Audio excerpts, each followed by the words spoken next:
Tindika Tindika Télévision, chers internautes, bienvenue dans ce nouveau numéro avec lui-même, le conseiller autoproclamé, indépendant, sans ordonnance, sans salaire du chef de l'État, Kamwasi Tshilombo. Welcome!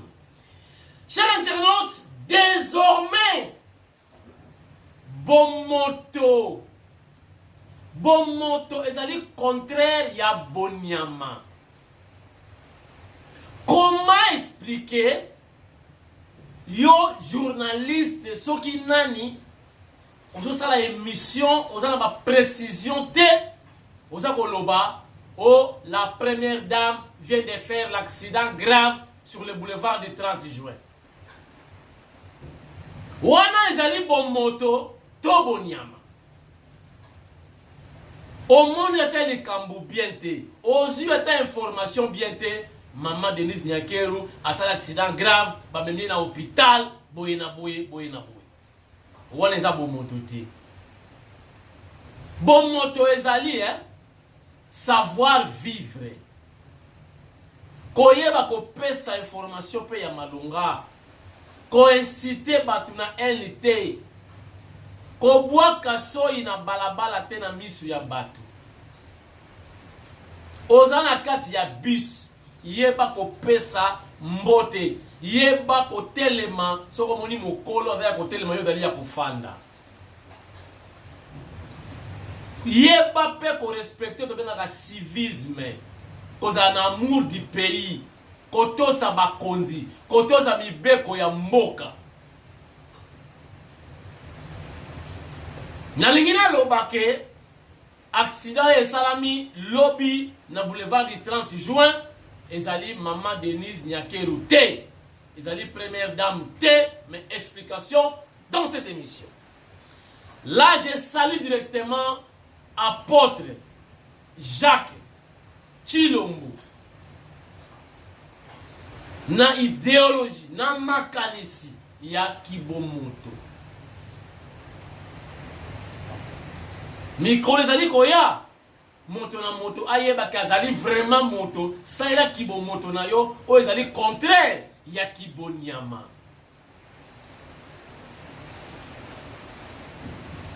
IDPS Augustin Kabuya azongisi pouvoir na base, c'est-à-dire ba président cellulaire ne ba komi na nguya makasi na ye moko Augustin Kabuya aza na cellule na ye dimanche ya lobby do après samedi dimanche moto na base na ye outi église o sambeli nkolo ozongisi matondi soko ozongaka na ndaku o changer bilamba nzela ya base na cellule na yo lokola bolobi ki Augustin Kabuya atie bato ya église na misala atie basemeki na misala bon président cellulaire nyonso akele ba ministère ya IDPS botala soki bandimi na bino bazakuna te comme ça ezala moyen ya koyeba ba infiltrer banani moto na base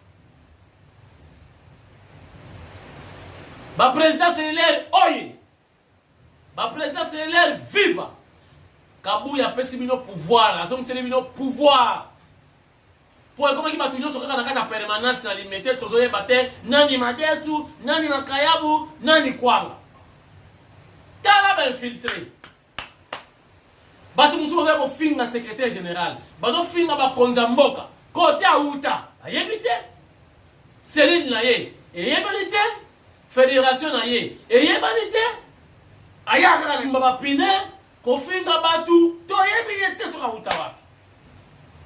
Merci na idée à Augustin Kabuya mwana mbute. Chapeau bas au bêti et loco.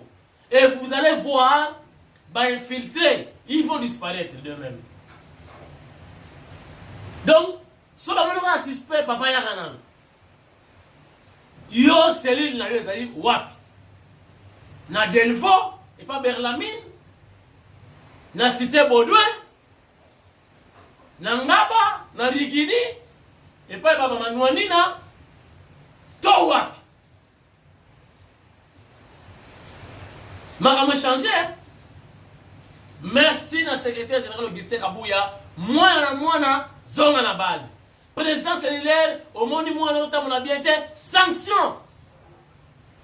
Parti fait organiser bino nyonso bakobaka limité côté ba utaka to yebiti. Na ba association les amis de IDPS na munoko na bino ezala lisusuté.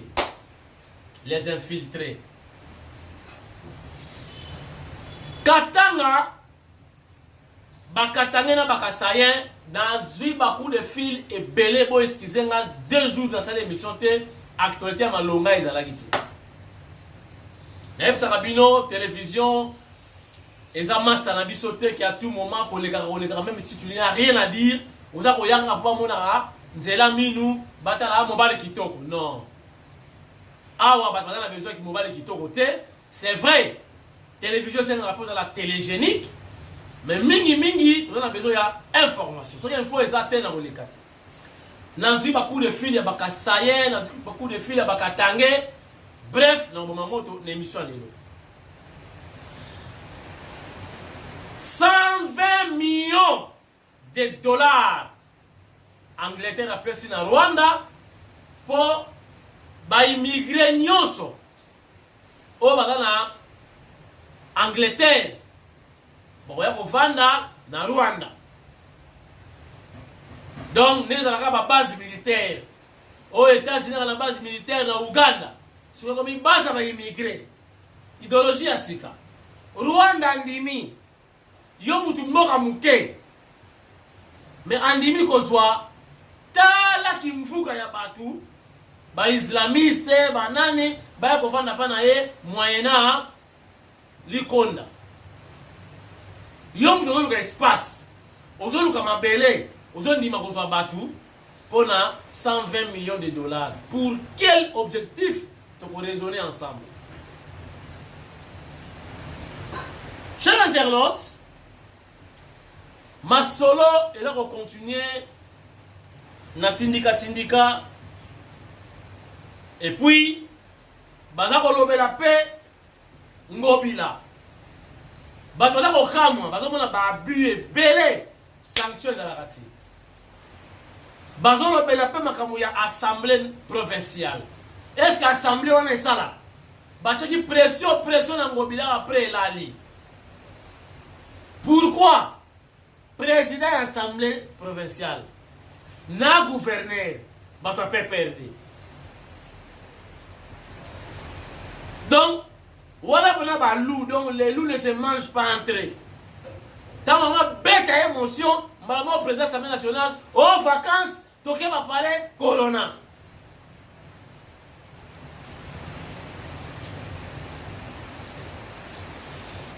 Enfin, Toyoki, que ministre Moko, parmi les warriors, baza ko interroger quelque part. Tozi ba détail te. Na boy ko lo ba makambo na maîtrise na ngote, mais tozi rumeur. Que parmi les warriors Moko aza quelque part, baza ko auditionner, il semble avoir risqué Makala, il semble.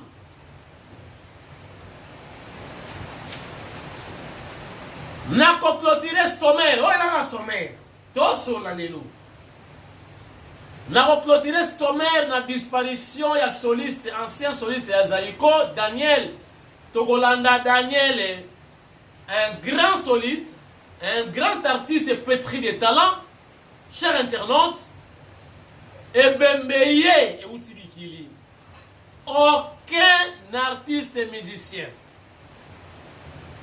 Et ça m'a ramaroka moite, boye bi masolo ya ba musicien na sonne ba fonctionner. Ceux qui vont à l'aéroport, musicien va se présenter, à ça $1000, mais on va musicien va bundi. Mais le voilà, Zimwanga, soliste et puis musique, bah moi je passe à la musique. Pas mon l'idée de couler l'idée, mais il y a dans ça la musala, bah soliste, bah toi ciment. Bah moi de passer la kabusala. Avant Oyemba, avant Obina, Bango. Mentala. Bango ne ba komisa ka ba chanteur, ba star. Mais bango ba koma benga bango ba héros dans l'ombre. Émission Ebandi. Bomoto. Ezali contraire ya Bonyama. Ata osali acte te kaka ndingo to tambola mutu amona ke wazali moto. Yo boko bifo mona ke nonga na nyama te mais naza mutu. Na ko se comporter ndengeni. Désormais Bomoto à la une. Jacques Kambala Chilombo, l'initiateur ya Bomoto. Pesa bakulutu mbote. Ata oyebiyete Bomoto ya mwana. Okoti na ascenseur. Oboni batu. Pesa bango kata mbote ya pamba. Bomoto ya mwana. Omoni mama ya mukolo. Azoko okatsa prince te. Des chaussées. Tolobenga ka prince. Simba ye na loboko. Debisa mama nakatisa yo. Okatisi ye. Bomoto yango wana. Omoni mwana ya mukele nakatisa prince. Aza ye moko. Simba ye katisa ye. Bomoto yango wana. Oza wewa. Mutu azangi 200 francs. Yokela ye mawa. Bomoto yango wana. Oza taximen. Mutatuni yo, oke wapi? Pesa ye ata réponse ke na ke bare. Bomoto yango wana. Mais okomona ba pesa ka sur réponse te. Awata loka kabu. So ko pesa réponse, yoka réponse na ke pa ite. Wana za bomoto te. O matina bis, ozwi bazoka, obambi na kiti, eza bomoto te. Ozwi papier mouchoir, obwaki na bis, eza bomoto te. Omoni bakonzi, omoni mutu keza oki cortège ya président eza koleka. Yo zo mutu kana yo, ona da cortège ya président. Eza bomoto te. Tikela bokonzi aleka. Alors bato ya sécurité basali musala na bango. Ba empêcher mutu ka wana contre la cortège ya président. Boum! Eza l'accident. Yoka sikoyo ba o basaki bomoto. Maman Denise a kufi. Maman Denise c'est l'accident. Na boulevard, na côté du président, bazole kambangu. Maman Denise est grave. Maman Denise boy na boy. Ba maman Denise va benga première dame. Première dame, a aussi l'accident. Et ça grave. Day, na famille Tshisekedi. Wana eza bomoto ti. Alerte ya bongo pourquoi? Fausse information bongo pourquoi? On est dans qui bomotote qui boniama. Bref, Maman Denise Saoudi Boa, Saoudi muzuri sana, asali na ye accidenté. Et ça le kola incident salamaki. Mutu quand même ko approcher mutu ko ya Sassou Nguesso na fête mo dalaki awa na Gombe. Bon, il va garder à Sassou, va bête qui massas. Mais va garder à président, va bête massasité. Ba sali musala ba mo ba yeko la kaya ko la ba rapprocher. Ba moni infinité à côté de la président. Ba bête à moi le pene. Allons oui. Malamoko, Maman Denise. Ah! Faire Denise. Donc, Maman Denise se porte très bien. Et ça y a été un accident. Dans le bas qui a eu UDPS, enfin, le secrétaire général Augustin Kabouya a banni ce qu'on a dit Manzaka. A eu le pouvoir dans ici la base. Pour la limiter en permanence, trop d'infiltrés. Trop bagaté. Oya wuti wapi, oya wuti. Il est pas viva. Viva. Keba tamonto Kabouya wana falongwa. Kabouya yo wuti wapi. Batu tu ba parlementaire debout. Batu tu ba communicateur. Ngana enda kali kamo banaka. Ezala kiso wa na IDPS weka na kamera. Weka na kamera. Naba mama teka mapa. Bango nyoso balo bakaka. Naba kwa sécurité balo bakaka. Donc tout le monde parle. Tout le monde veut communiquer. Vous allez communiquer quoi? Dans le public, nini. Impact un message dans le nini. On doit s'adresser à banani. Balo baka. Na yebaki que un jour, bateau le bateau na ide personne. Na yebaki. Voilà. Mututu parlement debout. Mututu dans le parlement na ye. Tala balobé. Même à ta bureau ya mboso, bataka combien? Mais le parlement debout, donc 20 personnes, il faut balo. Il n'y a pas de contradiction. Il n'y a pas infiltré. Il faut ordre et quota dans le domaine. Balobi peut même pas communicateur, il y a IDPS, communicateur. Il faut pas dans la Sikoyo identifier qui a le droit de parler au nom de l'IDPS. Quand même, il faut ordrer ça là. IDPS est la partie mounene. On dit que Centro, oye, Fatih Beton, Fumani Tunga, Mukantomalo, IDPS, Jamal Kaboul. Non, c'est pas comme ça. Donc, chaque membre, il y a UDPS, faut zonga na soubassement na yo. Racine, la base.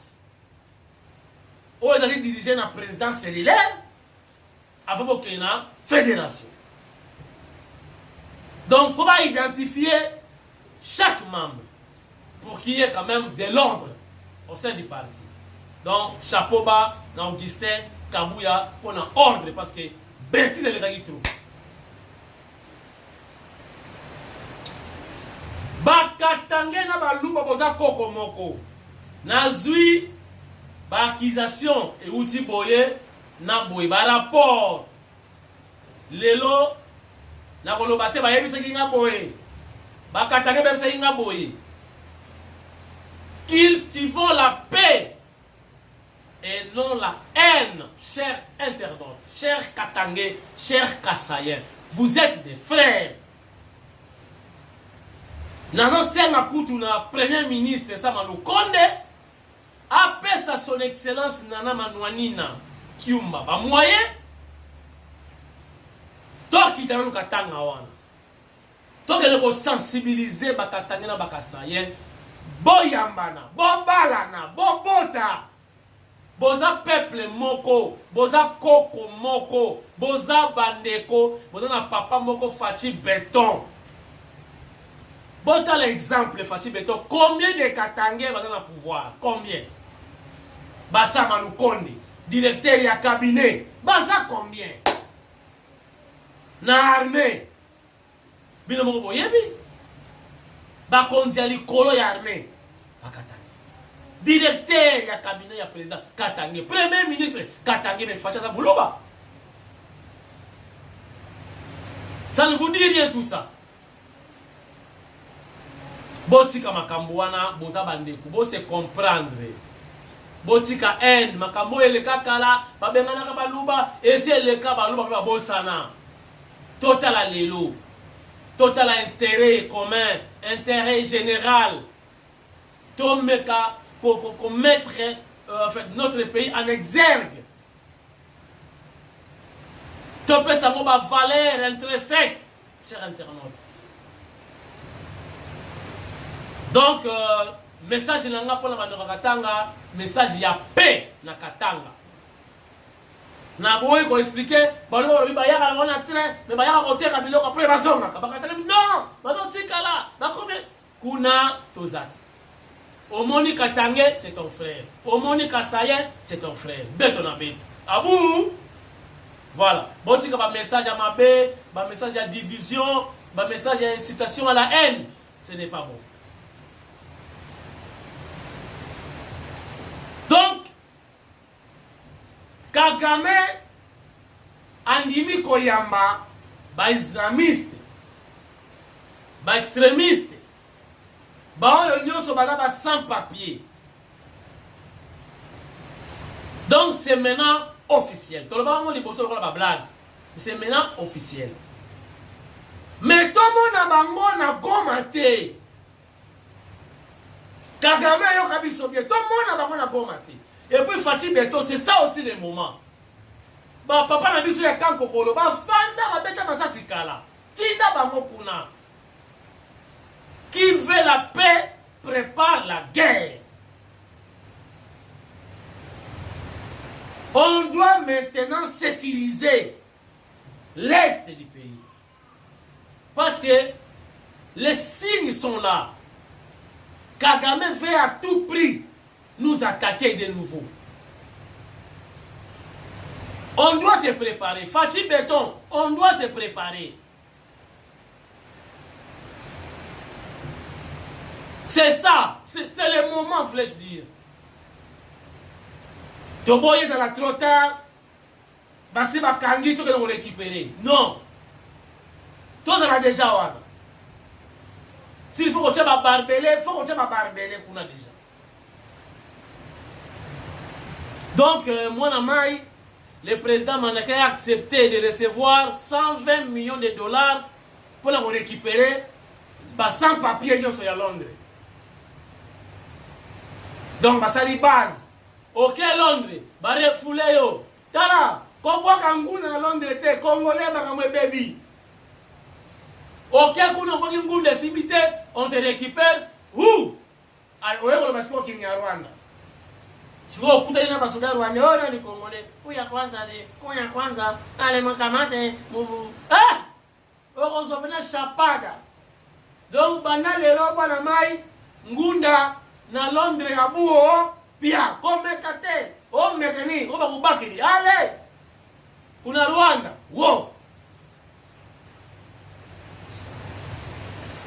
Voilà, Nalobaki, musicien Daniel, soliste. Yazayi Kolanga Langa, Akufaki, d'après sa information, Corée. Tous les musiciens, tous la musique Isaka, Bayena Bamote, Boebi Gaka, Negezala. Et là, il y a un bon bâti. T'as pas parlé d'un bon de Fao. Donc, bon, on a Bembe, Bakaboulian, Fulano, Ma. Fulano ma, Moutadaï. Un musicien, il aura 100 cœurs, hein? 100 cœurs. Ah! Il y a un musicien, tu peux se mbongo, tu peux se mbongo, tu peux se mbongo, tu peux se mbongo. Kokwaya te, surtout mon musique, kokwaya kututi. Ata bola ba pili kokwaya, so kokwaya kaka. Mabanga sili, akoya mote na pale. Hotel na porte. Babsika, mère, leader a phasé, leader a phasé.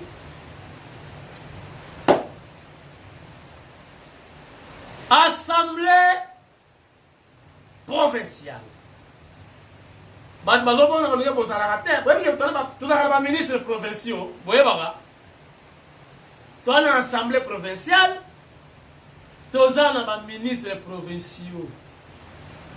Ba yoka na ka kutute.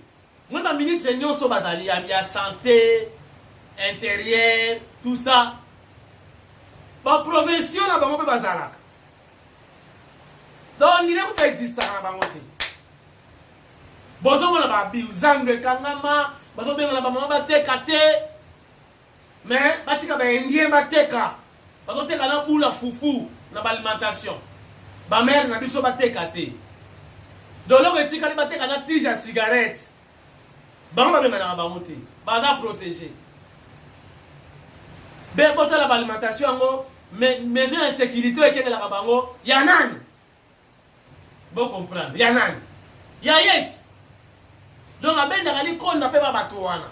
Alors yes ko tinda ba benga na ba mama na nzela batekati. Tout ça ba mère na ba finga fachi, mais bozo tala ye kaka boye tisikoy. Tamba on aura décision motion, président assemblée oh réunion, toqué congé, colonel Koti. 5e vague. Barola Bango a tapé perdu. C'est triste. C'est triste. C'est triste, c'est vraiment triste.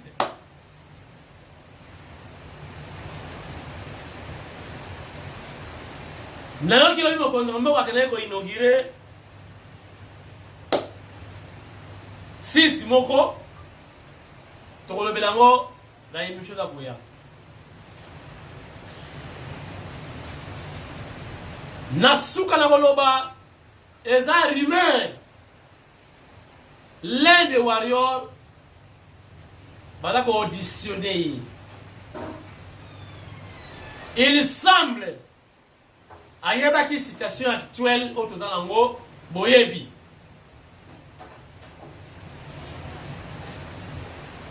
Mituka, embouteillage quelque part, Boyebi. Parce qu'il y a une émission, il y a carburant et mata. Je vous dis, batu bazaka bazaka ozela carburant et mata, bon on a ba biloko. Ouh! Bino vous avez sangani. Écoute na porte et mati na ngoti. Écoute comme 50%. Ba biloko et mati. Bon comparer bino na fatité. Bino vous na poto, bon vivre moins bien. Wa eza mokulu. Nana makamwe fandité bande ko ngai. Mawanga zalaki na wana souci na ngabilo boko comprendre na ngoti. Soka carburant et mati wa mba. So carburant et mati wa. Boko pena raison lobby. Boko pesa na raison lobby. Souci na ngezali ba fingi fati 3 pe manana. Alors so carburant mati ba indien, ba libanais, ba tenoso balingi pouvoir ôter. Ba komatisa biloko na nko na la pasi ti ezwa harmonie moko boye ya ba prix. Donc il va ba triple. Transport et mati, mais vous avez grave, donc gravissime. C'est ça mon souci. Le gouvernement a bunda priética là. Mais il semble, ministre Wana Azalaki au courant de tout. Il pouvait bien faire pour calmer la situation qui prie mataté. Il semble toujours que le ministre Rango ayebaki mwa lisolo yango bala ko auditionner soki asoli bien te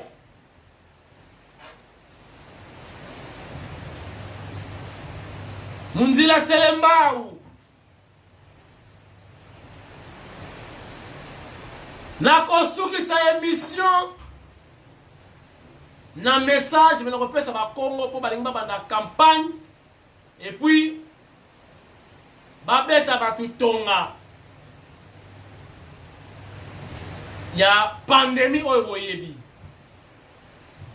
pour elle mo koto ba kata ba mo kaka émission soko lobi likamu contre plan wana mo comprendre na bango bata YouTube ba kota na idéologie ya mo moi même histoire ko sala bana ko interpréter directement ba écrire la ko bima po ba yeba tozolo banini bo comprendre te. Ils veulent comprendre ton bakanini. Même dans l'ingala, mundela dans sa langue, à comprendre ton bakanini. Pour pas y avoir ton bakanini sur africain. Il y a un autre la Quintano. Pour pas bien dans la Congo central. Babel Tabatu Tomo. Banaba Congo. Luzibula Makutu, Luzibula Mesu. Bungwidi. Ntumbu zitakuisa kuna. Tumbu zikorona. Lukala yengangu. Kaluzolaku. Betu madia tuta sosa. Madia. Sécurité tuta sosa. Kala siki beni ni mboti di qualité tuta sosa. Katuta sosa ntumbuku. O lo meri kudia madia nkatu. Olo meri mbongu nkatu. Abo ntumbu kulobeli ku siba kugana ntumbu. Amuje buriki. Batata yeba mama bana bakongu. Lubaka yi message luzaisa ku bantu bakulu. Kaluzola kuyina ntumbu amuje buriki. Kimbefu yine. Kimbefu kibenye dikirika yine. Kaluzola ku.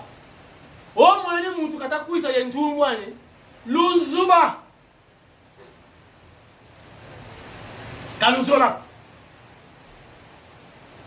baminderie bazololie balugonda lufwa kwenu lufwa lumana baluyimbi la nkunga kalambwele moko kalambwe moko ye malwe mfumu Yesu kazaya kufuiri obuiri obufuiri ku mahuma mantunkai mesu makutu za ngangu zaku zikukonda émission esila kate esili. Ça c'est le message codé pour les Nekomo. Vous avez compris le message. Je suis Mukongo de Kinshasa. Mais mon père, des fois, échangeait avec ma mère en Kikongo. C'est là où j'ai appris le Kikongo. Et puis moi, tout le monde côté na Polo Miaka, na Zongi, moi, na Debriet. Bah, comme je crois, on va être très content. Merci et à la prochaine. Mais Bobo Sanate, bon moto. Bon moto et ça là. Bon yamate. Merci Nabungi. Merci na bibi Shimweka mwana mwasi mobimba elonja Fachi Beton. Otali bibish Mwika. Otali Fachi Beton. Ah! Tika na yo. Bajimo. Otali Jacques Kambala Chilombo. Otali Mfubodi Tunga Fachi Beton. Ah! Bajimo. Makambwana Bokotate. Merci également à Pekin Chassa. Merci également à Papi Nchassa, le grand frère propre de Peggy Nchassa. Moi, aux États-Unis d'Amérique, na Vegas, na Bungi, na Kepema. Bamanuani na Nyonso, bana ya Basi, oyo ya Mayele, bamanuani na Bosani Bidote. Lobby.